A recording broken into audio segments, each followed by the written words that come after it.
What's up, guys? Matt Mrozik, and here's another review video for you. I'm going to do a few of these today because I've got several kits that I've gotten in that I haven't done reviews for. I've been so busy with the Hellboys. Today's my son's birthday, so I'm not going to be doing any building or stuff, but I can do some review videos for you guys and get those uploaded. So this is the 1/4 scale Robin. This is a really nice piece. I love this. By Salt and Pepper, commissioned by Gaetano, sculpted by Avi. Again, I don't know what number I have. He sent me in a PM. They didn't number it. Nice little vinyl on the bottom. This is a really cool piece. This goes perfectly with, like, if you have the Turner Batman, or it's not a Turner sculpt, but it's very reminiscent of the Turner style. So, and it's really simple. I like it a lot. So edition size of 40. I'm not sure how many were kits and how many were pre-paints. These are sold out. If you want a pre-paint, I know Leonardo has been posting one for a friend for sale. So look that up. But it's this really simple kit and it's beautifully done. The quality is super. I mean, these kits are, you guys should try building a Gundam kit. These things are amazing compared to the resin Gundam kits I'm used to building. I mean, I've got one for a client, Matt, who is the most patient client I've ever had, because I've just been kind of piddling with it here and there. He's like been super patient with me. So Matt, if you watch this, thank you so much. I appreciate your patience, man. You're like the best client ever. I started that like a year ago, and it's daunting. There's so many pieces, so much cleanup. When you get a kit like this, it's like, it's pretty nice. If you were to like build nothing but these and then go to a Gundam, you'd like shoot yourself in the head, because you'd be like, what the hell I get myself into? But this is an extremely nicely done piece. Factory did a great job on cleaning it up and priming it. So, you know, when you get stuff like this, you're really not in my opinion, a model builder. You're more of just a painter. Now some of the kits I've gotten need a little work. The Scarlet, which I just reviewed, an excellent kit, but there's a few little areas that need some love, just, you know, for fitting and stuff. But it's a very complicated piece. This is really simple, but beautifully done. Nice sculpt. Great rendition of Robin, and he is shorter. He's a shorter piece for 1/4 scale, but it's Robin, so you know, he's not as big as Batman. So he just pegs right in there, real solid, like this. Now mine, I do have to squeeze the feet together just a little bit to get him to go in, but once I do that, he slides right in, and it's extremely stable. Now again, I say this all the time as a kit builder slash painter. I'm not sure how this was casted, if like the boots were casted separately or if the pouches were casted separately and then put on. My guess is that the pouches were casted separately and the boots were casted separately, and then they put them on together on the factory. Now, I say this again, as a painter, it would be great if those were separate just for painting purposes. But you know, this is pretty easy masking here, and that's not that big of a deal. But again, as a painter, it's just nice to have as many pieces broken down for painting and ease of assembly later. But really nice. That goes in there. No switch outs on this guy, which I could care less about switch outs personally. You just have more parts laying around. So I know a lot of guys get really excited about switch outs, but I don't really care about that. Cape's real nice. I always say I'm a sucker for a nice cape. It's done really well. There's a nice bead around the edge here, which will make, like, the inside I think goes gold if you want to stick with the traditional color scheme. The outside goes like the Robin red. And I really like the red that the pre-paints did on this. It's not a real bright red. It's got a little bit of almost a little bit of orange to it. It's not quite as bright. I like it. The cape has a few little areas that I'll go in and just smooth out. Even though they've already done it, I can go through here and I can, because I'm being picky, there's a few little areas that probably won't show up in camera. I saw them just a second ago. Where'd it go? A little rough spot there. I mean, it's probably 2 or 3 little spots that I'd go in, like right here, even though it's on the inside, I'd fill that with putty and sand it. It's right here. Unless that's supposed to, I don't think it's supposed to, it's sculpted to go around anything. Or maybe it is. Maybe I'm just being stupid. Let's see. Let's see. The cape fits perfectly. Okay, no. So there's like a little on the inside on this fold where it was. You can't see it. there's a couple little divots. I'll fill it in with putty, sand it, and reprime it. So the cape goes on, fits perfectly. On the Turner Batman I have, produced by someone else, the cape doesn't wrap around the shoulders very well. This does a really good job. I love how it flows out to the side here. The face sculpt is excellent. Really digging that. Real nice. Avi did a really good job on the head sculpt on this. And then we got the Robin logo that goes on the base. And we got the two hands that magnetize in here. Let's see. Come on. The only parts I don't have out here are the little fins that go on the arms. So there's in a little baggie, and I've got them in my cabinet. I've got where all like the extra parts go for these things. And then this guy magnetizes in there.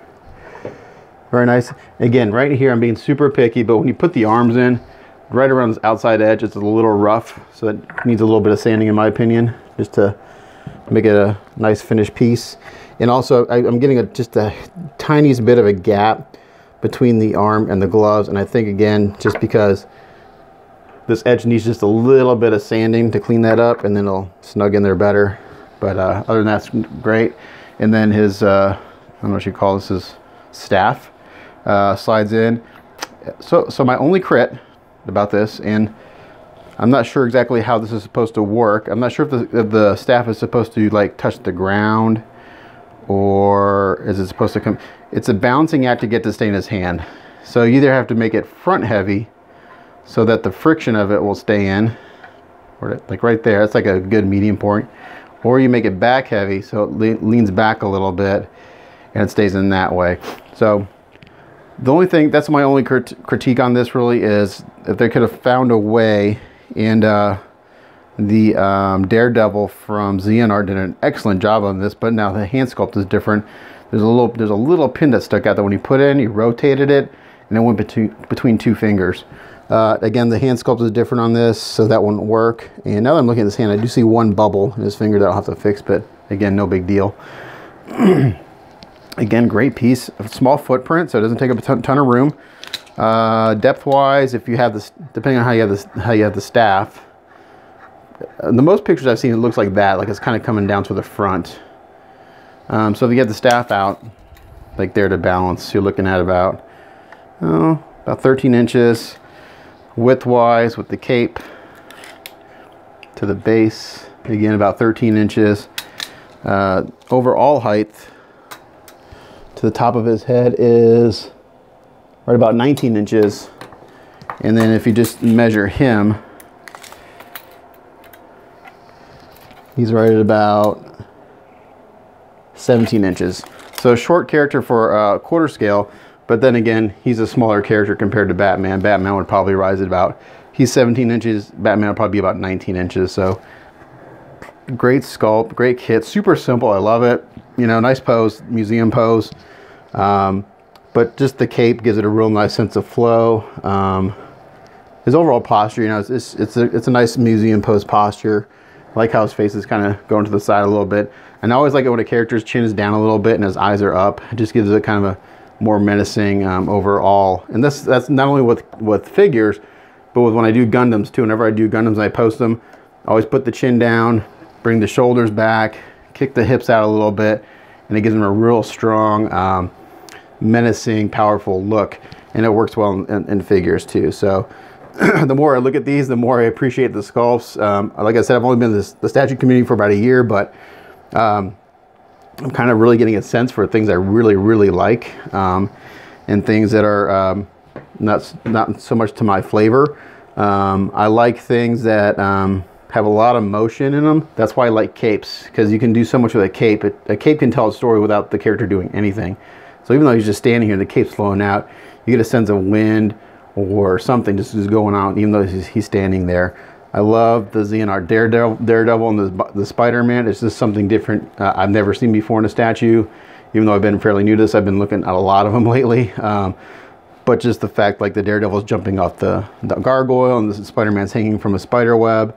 Just things that looks like they shouldn't work are what kind of turned me on as far as a statue. But this is a great piece. Sold out, I think. Only a small edition size of 40, but like I said, there's a pre-paint out there I know for sale that Leonardo has been posting. So hit him up if you're interested in getting a pre-paint. And I think I'm gonna start doing reviews like this. I'm gonna kind of give you an idea of like what I would charge to paint. I know a lot of painters don't like to talk about pricing. I'm fairly open about it. I think there's no reason to be secretive of it. You know, if someone wants to underbid me or I don't care. I charge what I charge. So like to paint this guy, he's pretty simple. So like I have as far as like figure goes, I basically have a minimum of $500. I think my time is worth that to get this done. Even though it'd be fairly quick, I could get this guy done like in a week. That's with having a full-time job. Fairly simple paint job. But again, it's probably 50 hours, maybe not quite that much, 30 to 50 hours of painting and masking stuff. But nice piece. So yeah, so I would say like if I was going to paint this, I would charge like $500. The Scarlet Witch I mentioned yesterday, that's in my opinion an $800 to $1,000 paint job easily. I charge $800 for Hellboy, and I think that's higher than most guys. But I've got the 3 I'm working on plus 5 more, and I keep getting requests for Hellboys. So one of two things: I'm going to keep rejecting them, or I'm just going to raise my price on Hellboy until people aren't willing to pay the price. But yeah, so I would charge like $500 for this. I think that's a fair price for any paint up for a statue. And this guy's just really cool. I like him a lot. So whenever I get time to paint my own stuff, which I don't know when that'll be, he'll look awesome next to the Turner Batman. So yeah, super nice job. Great job by Salt and Pepper. And I think I got another thing on PO from them. But yeah, nice stuff. But as always, thanks for watching. It's Matt Mrozek. Catch you guys later. Bye.